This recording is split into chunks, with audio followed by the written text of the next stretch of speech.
Halo, Assalamualaikum warahmatullahi wabarakatuh. Pada kali ini materi kuliah kita adalah manajemen risiko.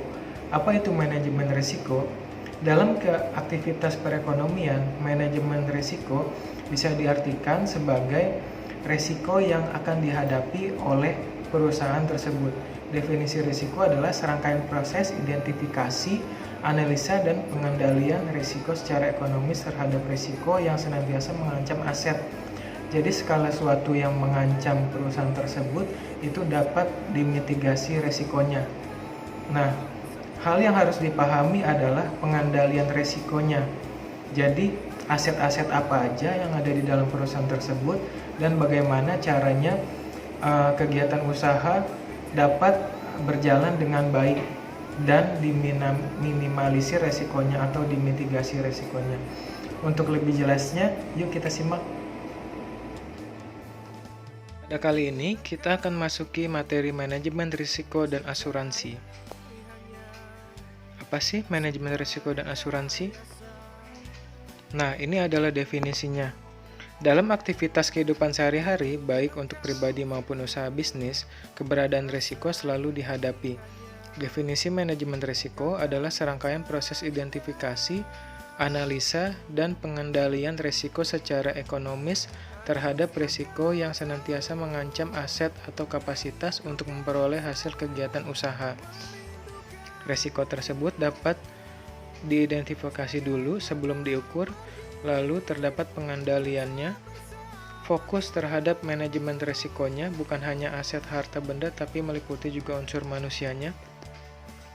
Aplikasi manajemen risiko bukan untuk kegiatan usaha harta benda tetapi juga meliputi jasa. Nah, jadi definisi ini dapat kita simpulkan bahwa manajemen risiko sangatlah penting bagi perusahaan untuk mengidentifikasi dan meminimalisir risiko yang terjadi pada perusahaan dan dapat memprediksi apa saja yang terjadi ke depannya terhadap perusahaan tersebut. Bagaimana cara untuk mengidentifikasi risiko? Tidak terbatas pada insurable risk saja, tapi juga meliputi aspek risiko yang dapat mengganggu kegiatan usaha untuk mencapai tujuannya. Biasanya kita dapat menggunakan analisis SWOT untuk pertama kali mengidentifikasi risiko. Strength, weakness, opportunity, dan threats. Lalu kita dapat melakukan knowledge sharing ya. Knowledge transferring dengan cara membaca, melakukan survei, menggunakan alat bantu berupa organizational chart, flow chart, dan juga menggunakan kuesioner. Nah, selanjutnya analisa atas risiko-risiko yang teridentifikasi. Tahapan untuk mengukur sejauh mana dampak risiko tersebut dalam aktivitas organisasi. Hal yang ingin diperoleh adalah mengukur tinggi rendahnya peristiwa, frekuensi, dan severity. Teknik yang digunakan dalam tahap analisa risiko adalah menggunakan data statistik deskriptif dan inferensial, serta menggunakan teori-teori kemungkinan probability theory. Nah, jadi dalam evaluasi risiko, kita harus menentukan level risikonya.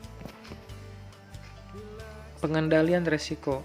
Pengendalian atas risiko-risiko yang sudah diidentifikasi dan dianalisa dilakukan secara ekonomis, artinya semakin tinggi biaya untuk pengendalian harus menghasilkan positive impact yang lebih tinggi terhadap profit kegiatan usahanya.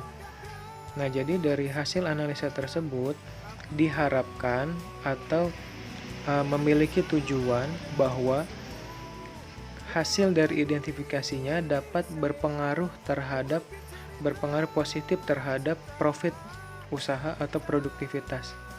Teknik pengendalian risiko. Yang pertama secara finansial dan juga secara fisik. Secara finansial dapat dilakukan dengan asuransi dan non-asuransi. Dari aspek manajemen risiko, asuransi dapat dikatakan sebagai salah satu sarana efisien untuk pengendalian resiko secara finansial. Bagi masyarakat atau nasabah asuransi, dengan pengendalian risiko ke asuransi ini, ada perubahan atau pertukaran ketidakpastian anggaran untuk menghadapi resiko. Nah, jadi untuk penggunaan self-insurance sangat berbeda dengan non-insurance. Self-insurance ada anggaran keuangan yang disediakan untuk menanggulangi risiko-risiko yang tidak terproteksi oleh asuransi. Lalu non-insurance tidak ada anggaran yang dialokasikan karena semua risiko akan dihadapi sendiri tanpa transfer. Jadi penggunaan asuransi ini sangat penting karena setiap perusahaan dapat terjadi risiko-risiko yang tidak bisa diprediksi ke depannya. Kelebihan self-insurance, anggaran premi lebih rendah karena tidak ada unsur biaya komisi dan profit. Investasi atas anggaran tersebut kembali ke nasabah. Tidak akan ada perselisihan dengan penanggung sendiri. Manfaat untuk mengurangi dan mengendalikan risiko kembali ke masyarakat tertanggung. Apabila ada surplus kembali ke tertanggung. Lalu kekurangan self-insurance. Apabila benar-benar terjadi kerugian yang cukup besar, anggaran bisa habis, bahkan akibat fatalnya kegiatan usaha bisa bangkrut. Akibat yang identik seperti tersebut di atas bisa terjadi seandainya peristiwa terjadi beberapa kali setahun. Perlu extra cost untuk staf yang mengetahui teknik-teknik asuransi. Tidak ada metode spreading of risk seperti di asuransi. Anggaran premi untuk antisipasi risiko yang diasuransi sendiri menjadi ide atau hasil investasinya rendah karena harus selalu standby.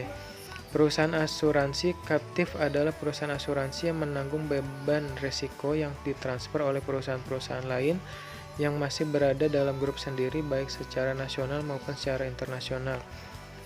Premi asuransi kaptif juga relatif lebih rendah karena hampir tidak ada kompetitor dan prediksi portofolio bisa di forecast grup atau kolektif atau paket. Kelemahannya yaitu apabila holding company yang mensuplai order-order asuransi kolaps, maka perusahaan asuransi kaptif juga bisa ikut kolaps. Di sini terdapat studi kasus yang saya ambil dari Jurnal Ilmiah Media Engineering volume 4 nomor 2 September 2014. Diperoleh 8 aspek risiko yang kemungkinan terjadinya kejadian aspek-aspek risiko tersebut, yaitu manajemen pengendalian dan produksi, aspek manajemen sumber daya manusia dan sosial budaya, aspek material dan peralatan, aspek pendidikan dan keuangan, aspek perencanaan, aspek cuaca dan pengawasan, aspek harga dan anggaran biaya, dan aspek kesehatan dan keselamatan kerja atau K3. Berdasarkan konsekuensi diperoleh 8 aspek risiko, yaitu aspek material, peralatan dan waktu, aspek lokasi, sumber daya manusia dan mutu, aspek sosial budaya, kesehatan dan keselamatan kerja, aspek pengawasan, aspek anggaran biaya, aspek perencanaan, aspek cuaca, dan harga. Nah, ini adalah aspek yang ada di dalam Media Engineering volume 4 nomor 2. Nah, selanjutnya, setelah sumber risiko pada perusahaan jasa pelaksana konstruksi di Provinsi Papua dalam jurnal tersebut didapatkan dan dilanjutkan dengan analisis risiko menggunakan risk level atau dari tingkatan resikonya. Tingkatan resiko berdasarkan kejadian yaitu high risk. Nah, ini terdiri dari aspek harga dan anggaran biaya, significant risk, yang terdiri dari aspek material dan peralatan, aspek pendidikan dan keuangan, aspek perencanaan, aspek cuaca dan pengawasan. Medium risk terdiri dari aspek manajemen pengendalian dan produksi, aspek manajer sumber daya manusia dan sosial budaya, aspek kesehatan dan keselamatan kerja. Tingkatan resiko berdasarkan konsekuensi yaitu high risk, aspek pengawasan, significant risk, aspek lokasi sumber daya manusia dan mutu, aspek sosial dan kesehatan dan keselamatan kerja. Sarannya, sesuai dengan hasil penelitian ini maka disarankan pada kontraktor yang bekerja di Provinsi Papua Kabupaten Sarmi untuk mampu menganalisa setiap risiko yang dapat terjadi dan menerapkan manajemen risiko pada pekerjaan konstruksi yang dikerjakan.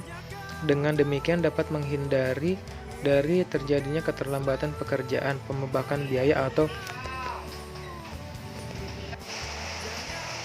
pembengkakan biaya yang disebut dengan cost overrun, ketidakpuasan owner terhadap hasil pekerjaan, dan lain-lain yang dapat menyebabkan besarnya risiko yang harus ditanggung oleh kontraktor.